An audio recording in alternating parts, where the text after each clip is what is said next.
In the 6th century BC, on the Greek island of Samos, the famed mathematician Pythagoras led a school of thought that married philosophy, mathematics, music, and of course geometry.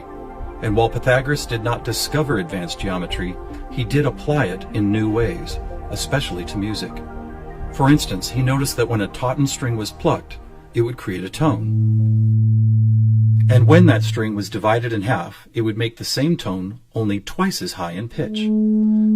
Pythagoras then came up with numerical ratios based on harmonic fifths, and this led to the creation of the musical scale found at the root of most modern music. It is important to note that according to Pythagoras, all musical notes were found by using mathematics, and as such were given number values according to their placement in a kind of master grid. For instance, by using fifths beginning from note number 1, he was eventually guided to note 27. And to find the same note twice as high in pitch, he simply kept doubling it to 54, 108, 216, 432, and so on up the scale. If you've ever heard of Pythagorean tuning, you know that the number 432 is quite important. To Pythagoras himself, it probably wouldn't have stood out more than any other in his numerical grid. But in our quest to find a universal language based on mathematics and frequency, this particular note represents a significant piece of coincidental evidence. You see, many ancient musical instruments, from Tibetan bowls to Native American flutes, happen to produce the same tone, a tone that vibrates at 432 cycles per second. That's compelling, but even more intriguing is the fact that Pythagoras was not calculating vibration cycles to find tone 432. It just happens to be the same number. What's more, for decades, most modern musical instruments were also tuned to this same fourth octave A, with a value of 432 cycles. How could this be? Who chose this particular note as the keystone for instrument tuning, and more importantly, why? Here is where a deeper mystery begins to emerge, and to explore it we will need to go back to Pythagoras' other passion, geometry. It is not an exaggeration to say that to Pythagoras and his disciples, geometry and math held a key to the nature of all life everywhere, and maybe it does. Let's look at the first 4 geometric shapes, the circle, triangle, square, and pentagon. In each of them are angles of degrees that when added together always total a specific number relative to that particular shape.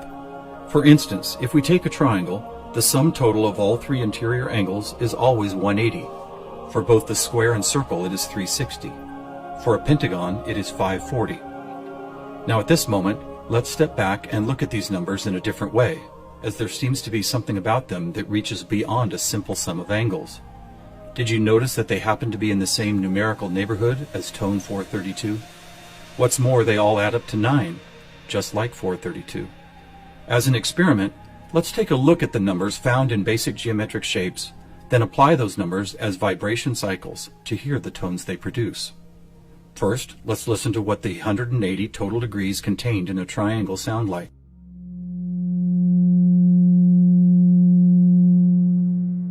And here's a squares and circles 360 in cycles per second. A perfect octave up from the triangle. What about the pentagon at 540? That sounds like a harmonic fifth of the other two. That's interesting. What are these tones? They are F sharp and its perfect harmonic fifth of C sharp. Let's keep going. What does a hexagon 720 sound like? Another F sharp. Here's a 7-sided septagon, which totals 900. This is an A sharp, which happens to be the note required to complete an F sharp major chord in perfect 3-part harmony.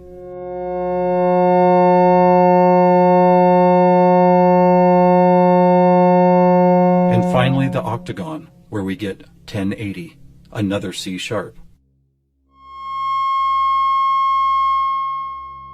Suddenly, geometry is expressed by tones, and these tones just happen to create the most beautiful form of music, a perfect 3-part major chord in the key of F sharp.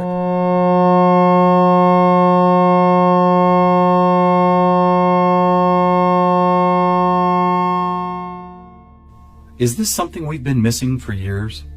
Is it important?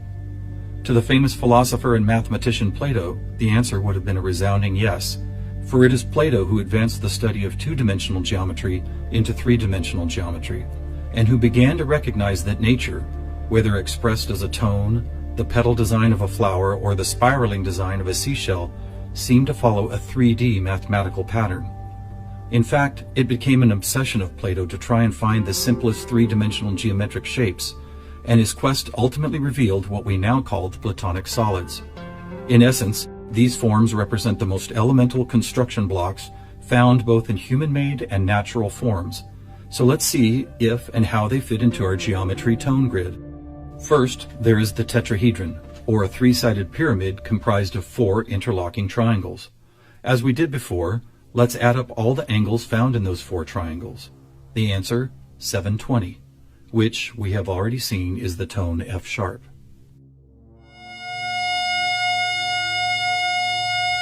Next we have the cube, whose 6 360-degree squares totals 2160. What does it sound like?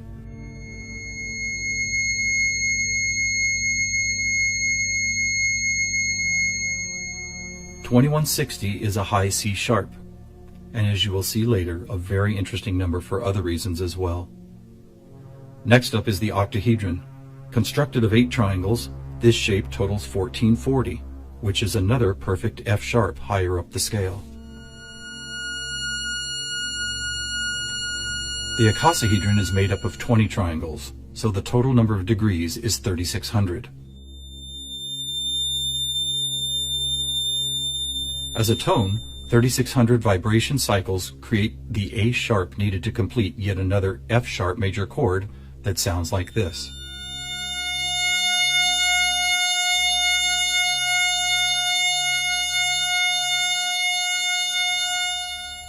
At this point, we have seen how 2- and 3-dimensional geometry can be expressed by the notes found in an F sharp major chord.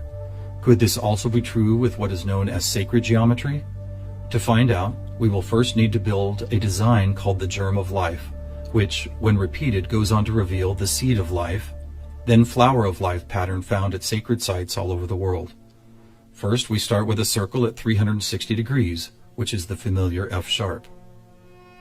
We then add our second circle, bringing the total to 720, another F sharp. 3 circles totals 1080, which provides the harmonic fifth of C sharp. 4 circles is 1440, another F sharp. 5 circles totals 1800, or the A sharp needed to once again provide the harmonic third of an F sharp major chord. And finally the 6th circle, which brings the total to 2160, another C sharp. Amazing! It's as if we can now both see and hear the flower of life pattern that has intrigued humankind for thousands of years. So now we have 2-dimensional geometry, 3-dimensional geometry, and even sacred geometry being represented by different variations of an F sharp major chord. How is this not common knowledge? How have we missed this connection? There are actually 3 explanations. 1, for reasons ranging from the mundane to the conspiratorial, musical instruments are no longer tuned to an A vibrating at 432 cycles per second, but rather 440. 2, modern tuning calls for equal temperament, which no longer adheres to Pythagoras' whole number simplicity. And 3, the tuning method required to reveal geometric shapes is based on a mathematical grid rather than mathematical ratios. This grid, if it had a name, would probably be called something like factor 9, because the number 9 is found not only in the sum of every note on the grid, but also as the number required to move up or down the scale. For instance, if we started at note A at 216 cycles, all we would have to do is add or subtract the number 9 to reveal all the other tones in that octave. And it is here, on this incredible factor 9 grid, that we find not just some of our geometric numbers, but all of them. Conversely, modern A440 tuning reveals not one correlation to geometric numbers. Now let's go back for a moment and take a look at one of these numbers, 2160, the number expressed by both the cube and the germ of life pattern. You may have already noticed that without the 0, it is exactly half of our magic 432. That's worth noting, But what is even more intriguing is the way this number keeps showing up in other large-scale measurements. To discover one of these measurements, we will need to jump forward from Plato's time to when the Mayan civilization was flourishing. Roughly 1,500 years ago, Mayan stargazers were the most accomplished astronomers the world had ever known. Their concept of cyclical time led to many incredible discoveries: the accurate length of a year, the exact dates of seasonal changes, even the moments when solar and lunar eclipses would occur. But their most amazing discovery was of something known as the precession of the equinox, which makes note of a very slow wobble of Earth's axis. Somehow aware of the fact that this wobble takes 25,920 years to complete, the Mayans called this cycle one great year, with each of its 12 great months requiring 2160 Earth years to complete. And what about this? Did you know that the diameter of our moon, when measured in miles, also happens to total, you guessed it, 2160? Lastly, watch what happens when we apply simple division to this highly synchronous number. 2160 divided by 2 is 1080, the angle sum of the octagon. By 3, 720, the total of the hexagon.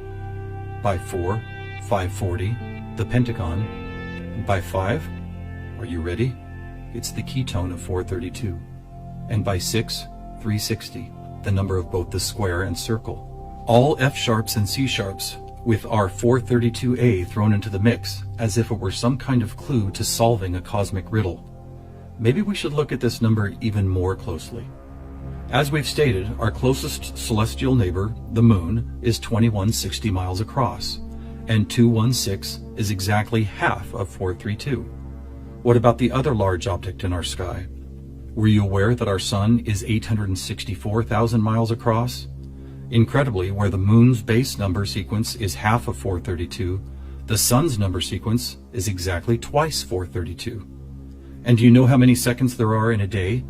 86,400, or 43,200 for the 12 hours of day, and 43,200 for the 12 hours of night. Or try this. Take the 360 degrees found in the circular shape of our sun and moon, and then multiply it by the 12 hours of either day or night. The answer, 4320. Or how about this? What is the only whole number that, when squared, comes to within 0.01% accuracy to measuring the speed of light? 432. What is going on here? We have all these different things: Earth cycles, time and celestial measurements, geometry, sonic frequency, yet they are all represented by the same numbers over and over again.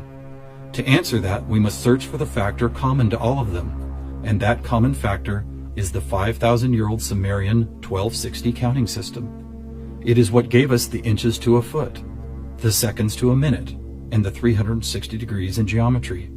It's almost as if the sky god visitors, who the Sumerians called the Anunnaki, provided humanity with a counting system that would lead to the discovery of these synchronicities. Could it be that the number 432 really is some kind of cosmic key that unlocks a language of higher understanding?